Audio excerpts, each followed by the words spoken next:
Okay. So Nicholas Kristof from the New York Times wrote this excellent column about how our chicken is laced with all these drugs, including Tylenol, Benadryl, antibiotics, and arsenic. Okay, so before I get to the rest of this story, keep in mind that chicken that is imported from China was found to have traces of Prozac. And what they do is they give factory farm chicken Prozac to basically keep them up, to keep them energetic, to make sure they're not depressed in the horrible, horrible situation they're living in. I mean, look, I know this is a really serious story, and I feel terrible there's arsenic in our chicken, but how funny is that? Like chicken's like, bark, bark, bark. They're like, oh, we got to pick this guy up, man. Come on, let's go up and at him. Let's go. We need good, healthy eggs, okay? Also, how do chickens get depressed?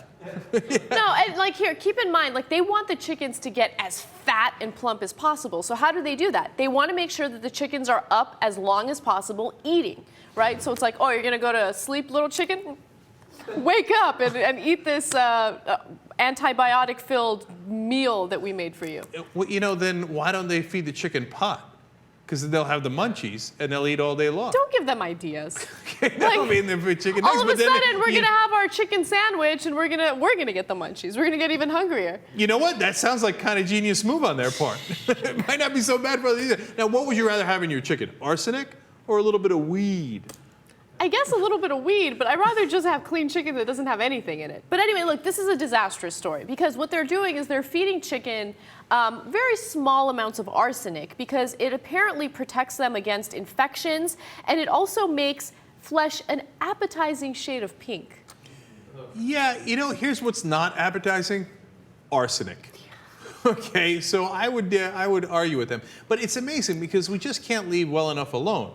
The chicken's got to be a little plumper. It's got to be a little bit more pink. And so if we have to inject it with tons of chemicals, well, then that's what we got to do. So bring in the arsenic, the antidepressant, the stimulant, and then something else to depress it a little bit more, and just mix it all up. How about you don't do either one of those things, and we have a normal chicken that isn't depressed or overly agitated? No, you make an excellent point, because let me explain what they use the Benadryl for. So it turns out that they don't want the chickens to be stressed out. They want them to be calm. This right? is getting ridiculous. No, it's ridiculous. It sounds ridiculous, but here's the reasoning behind it. So if a chicken is stressed out and tense, its meat is tough, right? So the factory farmers are like, we got to find a way to make them relax. Let's give them Benadryl, right? At the same time, they want them to stay up as long as possible. So they give them, either Tylenol, caffeine, okay, or green tea to keep them up as long as possible to eat the food, right, to fatten up. So they're like, playing with all of these things, and then they're giving them antibiotics, which, by the way, very serious aspect of this story, makes us resistant to antibiotics. Look, again, it's a serious story. I don't want them doing any of this stuff, and I'm worried about it because it's in our food, yada, yada. Having said that,